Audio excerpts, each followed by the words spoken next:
নমস্কার বন্ধুরা, শ্রুতির তরফ থেকে সুজাতা আজকে আপনাদের সামনে যে গল্পটি পাঠ করে শোনাচ্ছে সেটি লিখেছেন হেমেন্দ্র কুমার রায়। গল্পটির নাম খামেনের মমি। মিশর একটি রহস্যে মোড়া দেশ। সেখানে বহু বছর আগে ফেরাওরা তাদের নিজেদের মৃতদেহ সংরক্ষণ করে রাখতেন এক অদ্ভুত উপায়ে, এবং সেই মমি নিয়ে বিভিন্ন ধরনের গল্প কিন্তু আমরা আগেও শুনেছি। কোনোটা প্রায় অবিশ্বাস্য, আবার কোনোটা অনেক প্রশ্ন থেকে যায়। যেমন তুতেন খামেনের বাসি বা তুতেন খামেনের মমি নিয়ে যেসব কথাগুলো প্রচলিত, সেগুলো কিন্তু একেবারে উড়িয়ে দেওয়া যায় না। বলা হয় তুতেন খামেনের যে বাসি, সেই বাসিতে যতবারই ফু দেওয়া হয়েছে ততবারই নাকি সারা বিশ্ব জুড়ে যুদ্ধ লেগেছে। এটা কি সম্পূর্ণ কাকতালীয় না অন্য কিছু? যাই হোক, আজকে সেরকমই একটি গল্প নিয়ে আপনাদের সামনে হাজির হলাম। আপনারা শুনুন এবং বলুন কেমন লাগলো। হেমেন্দ্র কুমার রায় রচিত খামেনের মমি। ইউরোপ বেরিয়ে ফিরছি। ফেরবার মুখে একবার জাহাজ থেকে নেমে নীল নদের দেশ অর্থাৎ মিশর দেশকে দেখতে গেলুম। প্রাচীন মিশর আর নেই।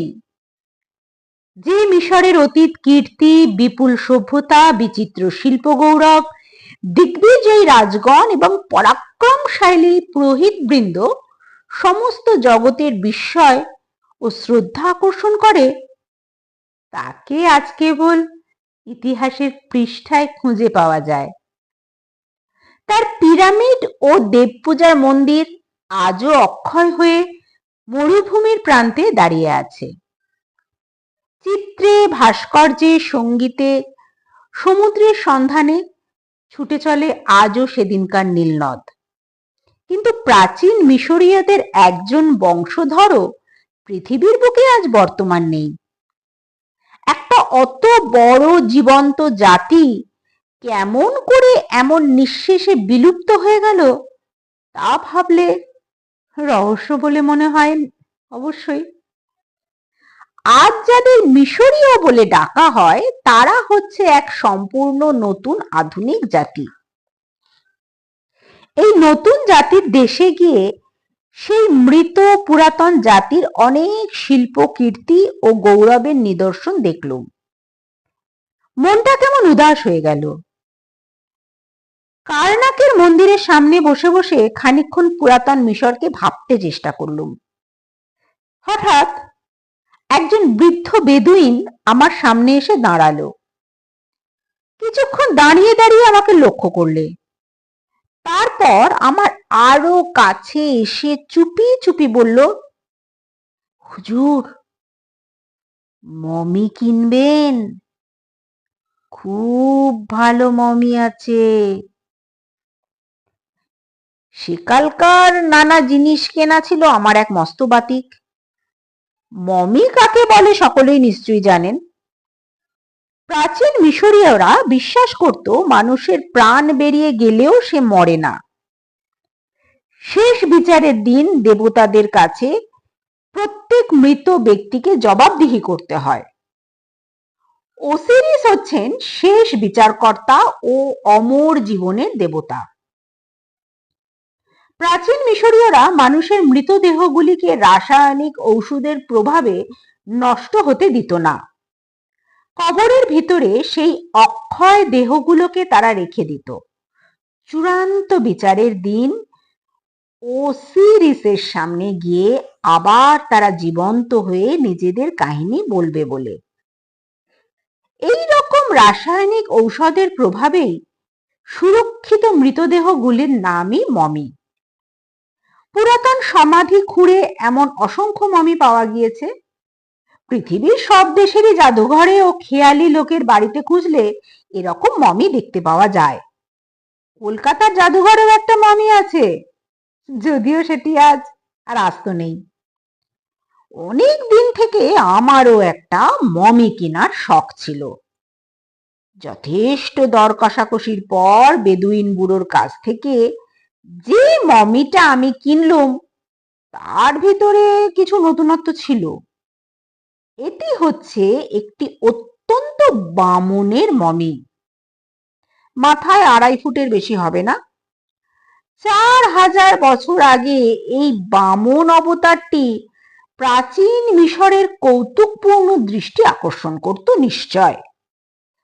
এরকম সুরক্ষিত মমি বড় একটা চোখে পড়ে না, কিন্তু দেখলেই মনে হয় প্রাণ পেলে আজও যেন হেসে খেলে চড়ে বেড়াতে পারে। এই বামনের মমি নিয়ে সানন্দে ভারতগামী জাহাজে উঠে বসলুম। লোকে বলে আমার বাড়িটা নাকি একটা ছোটখাটো মিউজিয়াম। অতীতের ও বর্তমানের নানান দেশের নানান অদ্ভুত জিনিস নিয়ে আমার বৈঠকখানাটি সাজানো। তারই মাঝখানে একটি গ্লাস কেসের ভেতরে আমি সেই বামনের মমিটি দাঁড় করিয়ে রাখলুম। মা তো রেগেই অস্থির। অত্যন্ত ভয় পেয়ে তিনি বলতে লাগলেন, ছি ছি ছি, গেরস্তের বাড়িতে কোন দেশের কোন জাতের একটা শুকনো মরা এনে রাখা? আরে বাবা, সংসারের কল্যাণ অকল্যাণ আছে তো। অনেক বন্ধু বিদ্রোহ প্রকাশ করলে। কোনো বেশি বন্ধু তো সন্ধ্যার পর আর আমার বৈঠকখানায় ঢুকতে রাজি হতেন না। আমি কিন্তু সমান অটল। সকলকে বোঝাতে লাগলুম, আরে কোনো ভয় নেই, মরা গরু কখনো ঘাস খায় না। 4000 বছর আগে যে মরেছে এই 20 শতাব্দীতে সে আর কারুকে ভয় দেখাতে পারবে না। কিন্তু মাসখানেক পর থেকে একটা নতুন ব্যাপার লক্ষ্য করতে লাগলুম। যখন মমিটা কিনেছিলুম তখন এই বামন মূর্তির 2 চোখই ছিল বন্ধ, কিন্তু আজকাল দেখছি এর চোখ দুটো ধীরে ধীরে খুলে আসছে। মাস 2 পরে সেই বামন সম্পূর্ণরূপে চোখ মেলে তাকালে। যদিও সে চোখে পলক পড়ে না এবং তাতে জীবনের কোনো লক্ষণও নেই, তবু কেমন অস্বাভাবিক ব্যাপার, এটা দেখে আমারও মনটা কেমন একটু খুঁতখুত করতে লাগলো। শেষ পর্যন্ত আমার এক ডাক্তার বন্ধু আমাকে বুঝিয়ে দিলে জলবায়ু পরিবর্তনের জন্যই নাকি এই ব্যাপারটা ঘটছে। জলবায়ুর পরিবর্তনে দরজা জানলার কাঠ যেমন ফাঁকা হয়ে যায়, এও নাকি তেমনি। ডাক্তার বন্ধুর কথা শুনে আমার মনের খটকা গেল বটে, কিন্তু দিন কয় পরে আরো এক আশ্চর্য কাণ্ড। অনেক রাত্রে আমার হঠাৎ ঘুম ভেঙে গেল। বিছানায় শুয়ে শুয়ে শুনলুম বাইরের ঘরে কিসের শব্দ আসছে, যেন কেউ আমার আলমারির কাচের ওপর ঘন ঘন করাঘাত করছে। ঝনঝন ঝনঝন ঝনঝন ঝন। কি ব্যাপার? বৈঠকখানায় চোর টোর ঢুকলো নাকি? ধর মরিয়ে বিছানার ওপর উঠে বসলুম। সঙ্গে সঙ্গেই রাত্রির নিস্তব্ধতা ভেঙে আরো জোরে একটা শব্দ হলো। ঝনঝন করে যেন একরাশ কাঁচ ভেঙে পড়ল। আমি আর স্থির থাকতে পারলুম না। চোর ধরবার জন্য দ্রুত পদে বাইরের ঘরে গিয়ে হাজির হলুম। তাড়াতাড়ি আলো জেলে কিন্তু চোর টোর কিছুই দেখতে পেলুম না। কেবল গ্লাস কেসটা ভাঙা এবং বামনের মমিটা ঘরের মেঝের ওপর উপুড় হয়ে পড়ে রয়েছে। অবাক হয়ে গেলুম বটে, তবু মনকে এই বলে প্রবোধ দিলুম যে হয়তো কোনো গতিকে মমিটার টোলে কাচের ওপর এসে পড়েছে এবং তাতেই গ্লাস কেসটা ভেঙে এই সব মানে ব্যাপার ট্যাপার ঘটেছে আর কি। পরদিন গ্লাস কেসটা মেরামত করিয়ে মমিটাকে তার ভেতরে আবার রেখে দিলুম। কারুকে ব্যাপারটা জানানোর তেমন দরকার মনে করলুম না। যদি বলি 1000 বছরের পুরনো মমি আমার গা মানে আর কি কি মানে কি বলবো লোকে, যে এইটা ভেঙে পালানোর চেষ্টা করছিল। আরে বাবা, তাহলে তো লোকে আমাকেই পাগল বলবে। সত্যি সত্যি একেবারে অসম্ভব। শরীরটা সেদিন ভালো ছিল না। সন্ধ্যার সময় রাত্রের আহার আদি সেরে নিয়ে বৈঠকখানায় সোফার ওপর বিশ্রাম করছিলুম। হঠাৎ দারোয়ান এসে জানালো একজন বিদেশি লোক আমার সঙ্গে দেখা করতে এসেছেন। আগন্তুকের একখানা কার্ড সে আমায় দিল, তাতে লেখা রয়েছে এমএন পাশা, কায়রো। বিস্মিত হলুম। ইজিপ্টের রাজধানী কায়রো, সেখানে কাউকে আমি চিনি এমন তো মনে পড়ছে না। তবে কে এই এমিন পাশা? আমার কাছে তার কি দরকার? যা হোক, দারোয়ানকে বললুম তাকে ভেতরে পাঠিয়ে দিতে। মিনিট খানেক পরে যে মূর্তি ঘরের দরজার কাছে এসে দাঁড়ালো তাকে দেখবার কল্পনা আমি করিনি। মাথায় সে প্রায় 6.5 ফুট উঁচু, তার উপরে একটা ফেজ টুপি থাকার দরুন তাকে আরো বেশি লম্বা দেখাচ্ছিল। চওড়ায় তার দেহ রীতিমতো শীর্ণ, একটা কমফোর্টার দিয়ে প্রায় তার সারা মুখ ও গলা ঢাকা। তার ভেতর থেকে সামান্য অংশ দেখা যাচ্ছে, কেবল চশমা পরা দুটো তীক্ষ্ণ চোখ এবং নাক ও গালের সামান্য অংশ মাত্র। পরনে হাঁটু পর্যন্ত ঝোলানো একটা কোট ও ইজের। আগন্তুককে দেখেই মনের ভিতরে কেমন একটা অদ্ভুত অজানা ভাব জেগে উঠল। অত্যন্ত ভরাট গলায় আগন্তুক ইংরেজিতে জিজ্ঞাসা করলেন, আপনি কি মিস্টার সেন? আগন্তুকের চোখের দৃষ্টি এত প্রখর, সেদিকে তাকানো যায় না। চোখ নামিয়ে আমি বললুম, বসতে আজ্ঞা হোক মিস্টার এমিন পাশা, আপনার জন্য আমি কি করতে পারি? এমিন পাশা আমার সামনের একখানা চেয়ারে বসে পড়লেন। তারপরে ধীরে ধীরে বললেন, মিস্টার সেন, সুদূর কায়রো থেকে আপনার সঙ্গে আমি দেখা করতে এসেছি। আমি সবিস্ময়ে বললুম, আমার এতটা সম্মানের কারণ কি? এমিন পাশা সামনের টেবিলের ওপর ঝুঁকে পড়ে বললেন, মিস্টার সেন, খামেনির মমি আপনার কাছেই আছে। খামেন? খামেন কি? খামেন ছিল 4000 বছর আগে মিশরের এক বামুন পুরোহিত। মাস কয় আগে খামেনের সমাধি থেকে তার মমিটা একজন বেদুইন চুরি করেছে। ওসিরিসের অভিশাপে সেই হতভাগ্য বেদুইন আজ আর বেঁচে নেই। কিন্তু খবর পেলুম খামেনের মমিটা আপনার কাছেই আছে। আমি বললাম, কিন্তু মমিটা আমি টাকা দিয়ে কিনেছি। এমিন পাশা পকেট থেকে এক তোড়া নোট বের করে বললেন, কত টাকা পেলে আপনি খামেনের মমি আবার ফিরিয়ে দিতে পারবেন? আমি একটু বিরক্ত স্বরে বললুম, মমিটা বেচবো বলে আমি কিনিনি, টাকার লোভ আমাকে দেখাবেন না। এমিন পাশা তাঁর 2 কনুই টেবিলের ওপর স্থাপন করে হাত দুখানা কপালের ওপর এমন ভাবে রাখলেন যে তার চোখ দুটো আমার চোখের আড়াল হয়ে গেল। সেই অবস্থায় তিনি বললেন, মিস্টার সেন, খামেনের মমির ওপরে আপনার কোনো দাবি নেই।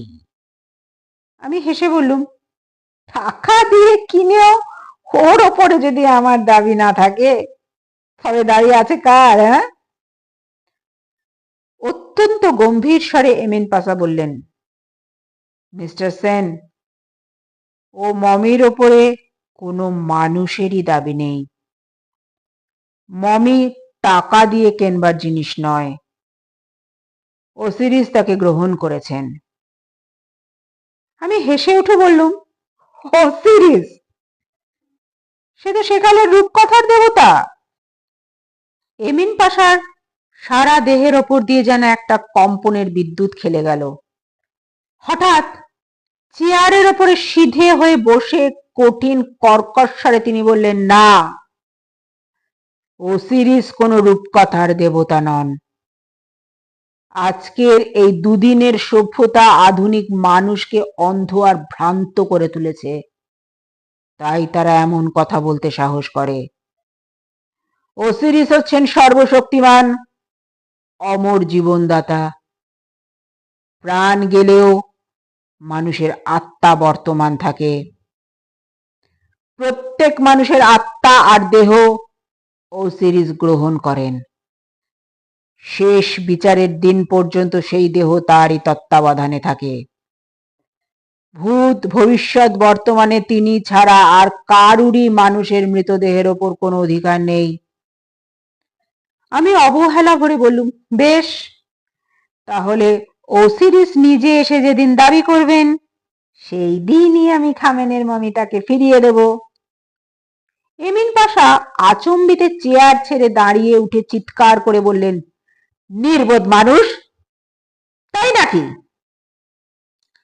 বলেই তিনি এক টানে তার মুখের কম্ফোর্টার ও মাথার টুপিটা খুলে ফেললেন এবং চশমাখানা টেনে একদিকে ছুঁড়ে ফেলে দিলেন।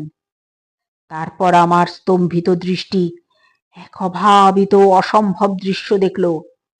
এমিন পাশার কাঁধের উপর যে মুখখানা জেগে রয়েছে তা কোনো জ্যান্ত মানুষের মুখের মতন নয়, সে হচ্ছে হাজার হাজার বছরের পুরনো অত্যন্ত বিশুষ্ক এক নরদেহ, অর্থাৎ ভীষণ মমির মুখ। মাথার ওপর থেকে বিশীর্ণ মুখের দুপাশে তৈলহীন পিঙ্গল কেশ পাশ লটপট করে দুলছে এবং চিবুক থেকে তেমনি রুক্ষ এক গোছা দাড়ি বুকের ওপর ঝুলে পড়েছে। এ মুখ আমি ইজিপ্টের জাদুঘরে দেখেছি আমি এ মুখ। এ হচ্ছে ওসিরিসের প্রস্তর মূর্তির মুখ। মাথা ঘুরতে লাগলো, সারা দেহ অবশ হয়ে এলো। ধীরে ধীরে আমার জ্ঞান বিলুপ্ত হয়ে গেল এবং সেই সময় আমি এক অদ্ভুত বিভৎস অমানুষিক কণ্ঠস্বরে শুনতে পেলুম, খামেন, খামেন, খামেন, জাগ্রত হও, তুমি আবার জাগ্রত হও খামেন। যখন আমার জ্ঞান হলো, দেখলুম আমি সোফার উপর শুয়ে রয়েছি এবং মাথার কাছে বসে মা আমার মুখে চোখে জলের ঝাপটা দিচ্ছেন। সব কথা আমার মনে পড়ে গেল। তাড়াতাড়ি উঠে বসলুম। মা উদ্বিগ্ন স্বরে বলল, হ্যাঁ বাবা, তোর কি হয়েছিল রে বাবা? এখানে এত গোলমালি বা হচ্ছিল কেন? আর ওই গ্লাস কেসটাই বা ভাঙলো কেমন করে? আমি এক লাফে দাঁড়িয়ে দেখলাম গ্লাস কেসটা চূর্ণ বিচূর্ণ হয়ে গেছে এবং তার ভেতরে সেই বামনের মমিটা আর নেই। মা তাড়াতাড়ি ফিরে বলল, মামা, মা, তুমি এখানে কাউকে দেখতে পেয়েছো? মা কিছুই বলতে পারলেন না। চেঁচিয়ে দারোয়ানকে ডাকলুম। তার মুখে জানলুম ফটক দিয়ে কেউ বাইরে বেরিয়েও যায়নি, এমনকি আসেও নি, এমনকি দারোয়ানও নাকি বাড়ির ভেতরে ঢোকেনি। সারা বাড়ি তন্ন তন্ন খুঁজেও এমিন পাশা বা সেই মমির কোনো পাত্তা কিন্তু আর পাওয়া গেল না। ঘরের মেঝেই শুধু কুড়িয়ে পেলুম এমিন পাশার সেই টুপি, চশমা, কম্ফোর্টার, জামা, ইজের ও একজোড়া জুতো। আমি কি অসুস্থ দেহে কোনো বিশ্রী স্বপ্ন দেখেছি, নাকি কোনো চোর ছদ্মবেশে এসে আমাকে ভয় দেখিয়ে ঠকিয়ে মূল্যবান মমিটা চুরি করে নিয়ে গেল? এই প্রশ্নটা কিন্তু থেকেই গেল। ধন্যবাদ। শেষ হলো আজকের গল্প, খামেনের মমি।